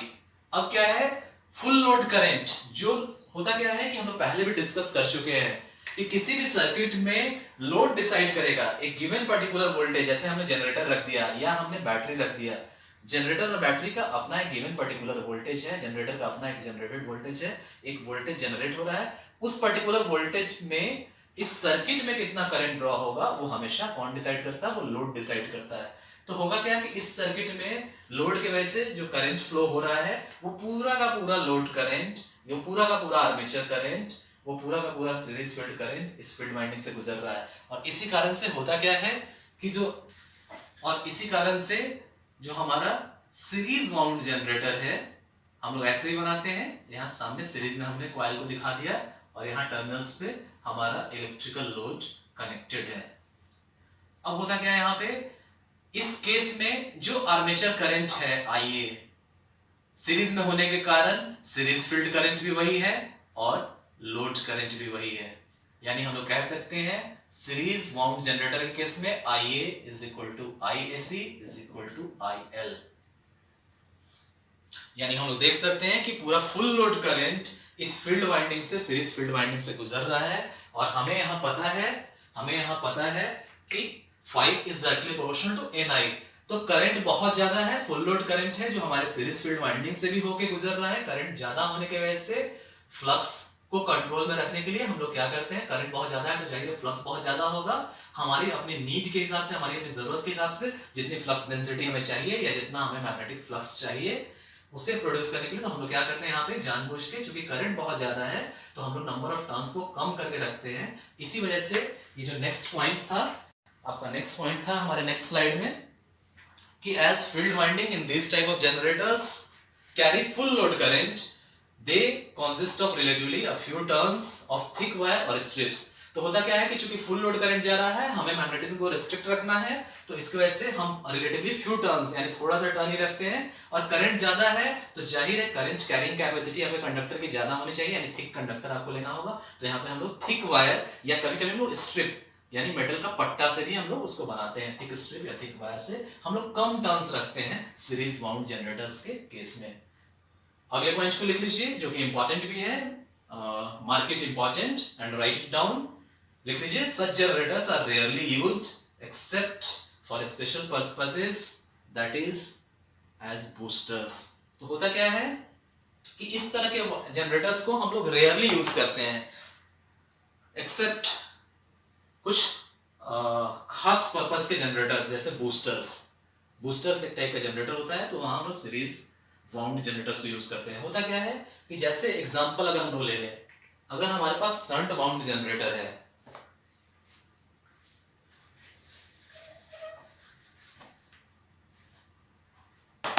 अगर हमारे पास शंट वाउंड जनरेटर है, शंट वाउंड जनरेटर का मतलब हमारा शंट फील्ड वाइंडिंग पैरेलल में है हमारे आर्मेचर के, और यहां हमने लोड कनेक्ट किया। सपोज दैट ये लोड हमारा रेजिस्टिव नेचर का है, यानी एक रेजिस्टेंस को हमने यहाँ पे डाल दिया।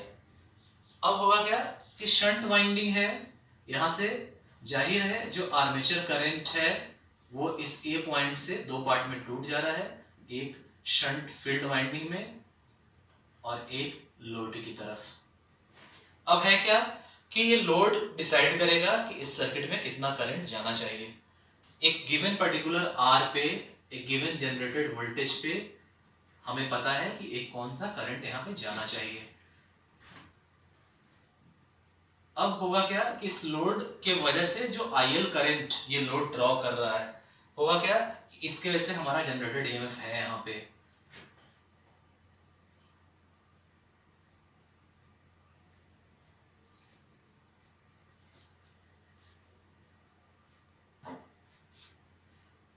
अब इसके अंदर आर्मेचर है, आर्मेचर में कंडक्टर्स हैं, उनका भी एक अपना रेजिस्टेंस होता है जिसको हम लोग RA से डिनोट करते हैं, यानी आर्मेचर के कंडक्टर का रेजिस्टेंस। पहले नेटवर्क के क्लासेस में भी हमने डिस्कस किया है, नेटवर्क के क्लासेस में भी हमने देखा है कि हमारे एनर्जी सोर्सेस कई तरह से होते हैं, कई तरह से हम उन्हें कैटेगराइज कर सकते हैं। Independent energy sources, dependent energy sources, independent और डिपेंडेंट दोनों में वोल्टेज सोर्सेस और करंट सोर्सेस, और आगे चल के भी हमने देखा कि उसमें भी हम लोग आइडियल सोर्सेस और प्रैक्टिकल सोर्सेस में कैटेगराइज करते हैं। Ideal voltage source, ideal current source, इस तरह बहुत सारे सोर्स का कैटेगराइजेशन, क्लासिफिकेशन होता है। हम लोग अगर देख के चले वोल्टेज सोर्स के बारे में पर्टिकुलरली देखें तो वहां जो दो केसेस हम लोग कभी कभी लेके चलते हैं, आइडियल वोल्टेज सोर्स और प्रैक्टिकल वोल्टेज सोर्स। तो हम लोग देखते हैं कि आइडियल वोल्टेज सोर्स वो वोल्टेज सोर्स है जहां हम लोग एज्यूम करके चलते हैं कि उसका इंटरनल रेजिस्टेंस 0 है, यानी लोड कितना भी हो, लोड करंट कितना भी ड्रॉ करे, ये लोड कितना भी लोड करंट ड्रॉ करे, ये जो टर्मिनल वोल्टेज है ये डिवाइस का, ये आइडियल वोल्टेज सोर्स अगर है तो इस आइडियल वोल्टेज सोर्स का टर्मिनल वोल्टेज हमेशा कांस्टेंट रहेगा, इररिस्पेक्टिव ऑफ लोड। आईएल कितना भी बढ़ जाए, कितना भी कम हो जाए, ये कांस्टेंट रहेगा, जिसको हम लोग बोलते हैं आइडियल वोल्टेज सोर्स। ये नेटवर्क थ्योरीज में हम लोग पहले भी देख चुके हैं। अब हम लोग आते हैं प्रैक्टिकल वोल्टेज सोर्स पे। होता क्या है कि साइंस और इंजीनियरिंग में हम लोग देखते हैं कि एक लिमिटेशन है कि आइडियल एक्चुअली में एग्जिस्ट नहीं करता है। आइडियल एक कंसेप्ट है हमारे कंसेप्ट को डेवलप करने के लिए, हमारे समझ को बनाने के लिए, हमारी समझ को विकसित करने के लिए, हमारी अंडरस्टैंडिंग को डेवलप करने के लिए। प्रैक्टिकली जो चीजें होती हैं वो आइडियल से अलग होती हैं। तो प्रैक्टिकल वोल्टेज सोर्स में हम लोग देखते हैं, तो प्रैक्टिकल वोल्टेज सोर्स में क्या होता है, अब जो हमारा सोर्स है यानी जो प्रैक्टिकल वोल्टेज सोर्स है उसके अंदर उसका अपना कुछ इंटरनल रेजिस्टेंस है और उसको हम लोग बाहर शो करते हैं सर्किट में, ये इसका इंटरनल रेजिस्टेंस है। अब होता क्या है कि आपका एक्सटर्नल लोड सर्किट जो भी करंट ड्रॉ करेगा आईएल, इस आईएल के वजह से इस इंटरनल रेजिस्टेंस में भी एक ड्रॉप होगा, वो आईएल आर इंटरनल, और इस ड्रॉप की वजह से अब क्या होगा, टर्मिनल वोल्टेज पर अगर करंट बढ़ता है तो करंट के बढ़ने के साथ ये वोल्टेज हमें नहीं मिलता है बल्कि एक नया रिड्यूस्ड वोल्टेज मिलता है, इन टर्मिनल्स पे वो अलग होता है और वो डिक्रीज करेगा, क्योंकि हमें पता है कि हमारा जो रिड्यूस्ड वोल्टेज मिल रहा है टर्मिनल वोल्टेज, तो हम लोग कह सकते हैं कि our terminal voltage is now reduced. और रिड्यूस कैसे होता है, इस ड्रॉप, इस आईआर ड्रॉप की वजह से। तो होता क्या है, उसी तरह ये भी प्रैक्टिकल वोल्टेज सोर्स है, क्योंकि इसके अंदर भी आर्मेचर कंडक्टर्स हैं, उनका भी अपना रेजिस्टेंस है, और जब करंट उनसे पास करता है तो इस आर्मेचर के रेजिस्टेंस आरए, आर्मेचर कंडक्टर के रेजिस्टेंस आरए की वजह से यहाँ जो आर्मेचर करंट है इसकी वजह से आईए आरए एक ड्रॉप हो रहा है। तो होता क्या है कि जनरली हम लोग जैसे शंट माउंट जनरेटर में देखते हैं कि अगर शंट माउंट जनरेटर से हम सप्लाई दे रहे हैं बहुत सारे अप्लायंसेस को, इलेक्ट्रिकल अप्लायंसेस को, इलेक्ट्रिकल बल्ब्स को या इलेक्ट्रिकल डिवाइसेस को, उनका एक अपना रेजिस्टेंस है।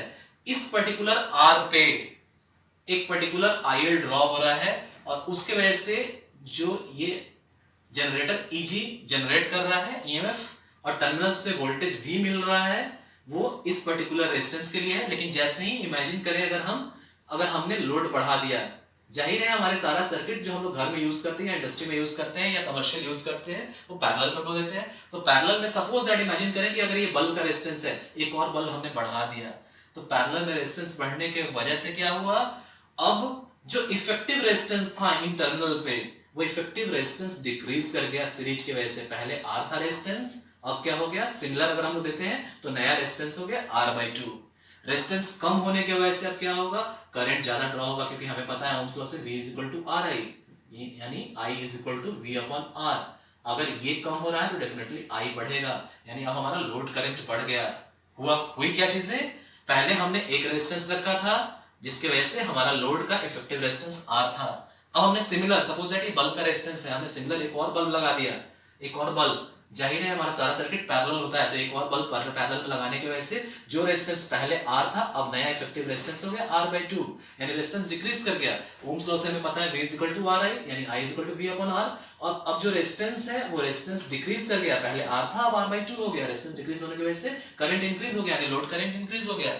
लोड करंट अगर इंक्रीज हो रहा है तो हमें पता है कि ये IR ड्रॉप बढ़ जाएगा, क्योंकि ये लोड करंट बढ़ रहा है तो जाहिर है यहां से ही लोड करंट आ रहा है। इस केस में ये सीरीज का केस था, ये शंट का केस है, तो शंट के केस में क्या हो रहा है, IA ही टूट के ISH और IL में बन रहा है, यानी जाहिर है IL को बढ़ना होगा तो कहाँ आएगा, IA से आएगा, IA इंक्रीज करेगा, क्योंकि शंट में क्या है, शंट में रेजिस्टेंस वेरी नहीं कर रहा है, शंट का करंट कांस्टेंट है, तो जाहिर है IL को अगर बढ़ना है तो IA को बढ़ना होगा, IA बढ़ेगा तो IARA ड्रॉप बढ़ेगा। जैसे ही IARA ड्रॉप बढ़ेगा तो IAR ड्रॉप बढ़ने की वजह से हमें पता है कि हमारा इफेक्टिव टर्मिनल वोल्टेज जो क्या है, हमारा इफेक्टिव टर्मिनल वोल्टेज है EG माइनस IARA। अब नतीजा होगा कि हमारा इफेक्टिव टर्मिनल वोल्टेज जिस टर्मिनल को मिलना चाहिए, इस लोड को मिलना चाहिए, वो कम हो जाएगा, क्योंकि हमारा IA बढ़ रहा था, IA बढ़ रहा था तो हमारा IARA बढ़ रहा था, IARA बढ़ रहा था तो ये ओवरऑल टर्म डिक्रीज हो रहा था, यानी इफेक्टिव टर्मिनल वोल्टेज डिक्रीज हो रहा था। तो शंट के केस में हम लोग देखते हैं कि लोड बढ़ने के हिसाब से इफेक्टिव वोल्टेज डिक्रीज होता है। लेकिन हमने अभी देखा कि सीरीज वाउंड जनरेटर्स जो हैं उन्हें हम ज्यादातर यूज तो नहीं करते हैं, लेकिन हाँ कुछ स्पेशल केसेस में यूज करते हैं एज बूस्टर्स। जो वहां पॉइंट है उसमें है एज बूस्टर्स। तो बूस्टर क्या है, इसी चीज को जो शंट वाउंड जनरेटर में हमने देखा कि लोड बढ़ने के हिसाब से वोल्टेज ड्रॉप होता है, इफेक्टिव टर्मिनल वोल्टेज ड्रॉप होता है, उसको ना कहीं हम कंपनसेट कर सकते हैं, और कंपनसेट करते हैं यानी वोल्टेज को बढ़ाते हैं, वोल्टेज को बूस्ट करते हैं सीरीज वाउंड जनरेटर्स को यूज करके, इसलिए हमने इसका नाम दिया बूस्टर्स। अब हम देखेंगे कैसे बूस्टर्स की तरह हम सीरीज वाउंड जनरेटर को यूज कर सकते हैं। तो होगा क्या कि सपोज दैट एक सीरीज वाउंड जनरेटर को हम लेके चलते हैं, हमने देखा कि कैसे लोड बढ़ने से शंट वाउंड जनरेटर में टर्मिनल वोल्टेज डिक्रीज कर गया। उसी टर्मिनल वोल्टेज जो डिक्रीज कर रहा है लोड बढ़ने के हिसाब से, उसे हमें बूस्ट करना है, और बूस्ट करने के लिए हम लोग यूज कर रहे हैं सीरीज वाउंड जनरेटर। इसीलिए यहां series wound generator is acting as boosters. अब सपोज दैट ये आपका सीरीज वाउंड जनरेटर है, पिछली तरह का केस यहां भी हम लोग लेके चलेंगे कि सपोज पहले यहां पे रेजिस्टेंस यानी लोड रेजिस्टेंस R है। अब जाहिर है सीरीज वाउंड जनरेटर के केस में ये फॉलो होता है, यानी आपका जो आर्मेचर करंट है वही सीरीज फील्ड से होकर गुजर रहा है, यानी सीरीज करंट है, और वही आपका अल्टीमेटली लोड करंट है। Means IA here is equal to IAC is equal to IL। अब होगा क्या, यहाँ बहुत स्पेशल चीजें हमें देखने के लिए मिलेंगी। यहाँ होगा क्या कि पिछले केस की तरह, शंट वाउंड के केस की तरह ही मान लेते हैं कि यहाँ लोड बढ़ गया, मान लेते हैं कि ये बल्ब का ही रेजिस्टेंस है, और सिमिलर एक और बल्ब हमने लगा दिया, यानी पहले एक ही बल्ब था जिसका इफेक्टिव रेजिस्टेंस R था, यानी load effective load resistance R है, एक और बल्ब हमने लगा दिया पैरेलल में, और वहां क्या हो गया, अब इफेक्टिव रेजिस्टेंस R से हो गया R/2, क्योंकि पैरेलल कनेक्शन है, यानी रेजिस्टेंस डिक्रीज हुआ।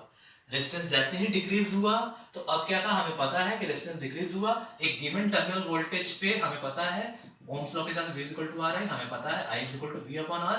अब गिवन टर्मिनल वोल्टेज में पहले R था इफेक्टिव रेजिस्टेंस, अब इफेक्टिव रेजिस्टेंस डिक्रीज कर रहा है, तो डेफिनेटली करंट हमारा इंक्रीज करेगा, यानी IL इंक्रीज कर गया। और सीरीज के केस में हमें पता है कि IA = IAC = IA, यानी armature current = series field current = load current. अब जाहिर है यहाँ करंट डिक्रीज कर रहा है, सॉरी करंट इंक्रीज कर रहा है, करंट इंक्रीज कर रहा है, तो करंट इंक्रीज करने से यहां भी शंट फील्ड वाउंड जनरेटर की तरह ही इसके अंदर भी जो आर्मेचर के कंडक्टर का रेजिस्टेंस है वहां IARA ड्रॉप तो होगा, वहां ड्रॉप तो होगा। ये ड्रॉप आपके इफेक्टिव टर्मिनल वोल्टेज को डिक्रीज करना चाहेगा, लेकिन हाँ ये ड्रॉप तो होगा, लेकिन इस लोड करंट के बढ़ने के वजह से, चूंकि हमें पता है कि यहाँ जो आर्मेचर करंट है वही सीरीज फील्ड करंट है, वही लोड करंट है, ये बढ़ रहा है, लोड करंट बढ़ रहा है, तो जाहिर है सीरीज फील्ड करंट भी बढ़ रहा है, सीरीज फील्ड करंट बढ़ रहा है। तो आगे चल के हम लोग EMF इक्वेशन डिराइव करेंगे, तो हम लोग देखेंगे कि एक डीसी मशीन का जो इंड्यूस्ड EMF होता है वो उसका फॉर्मूला Φ/60 × P/A होता है।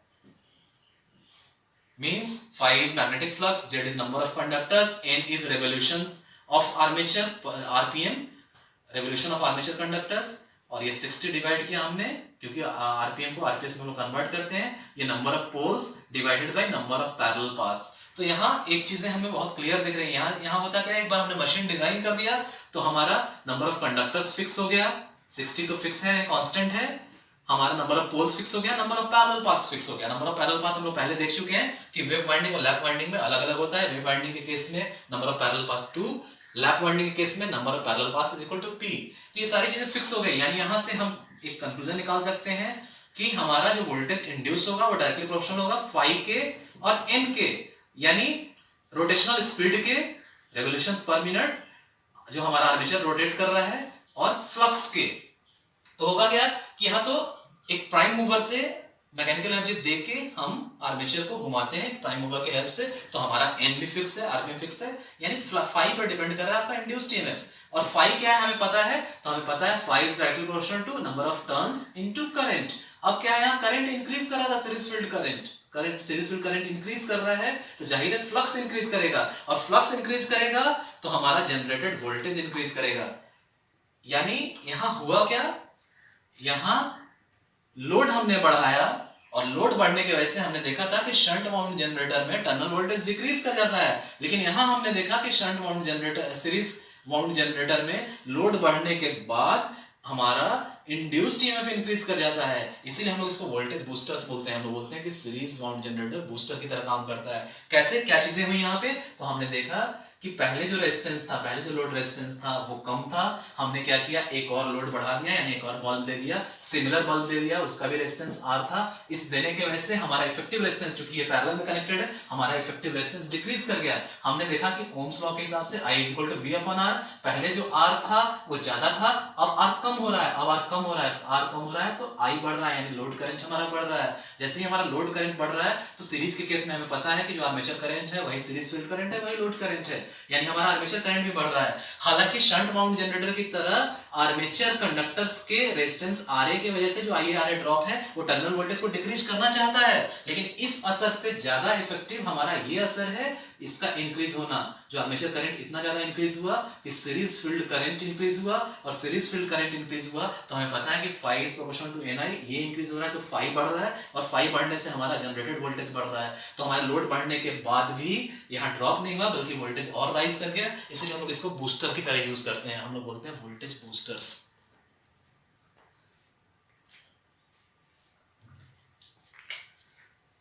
Next slide.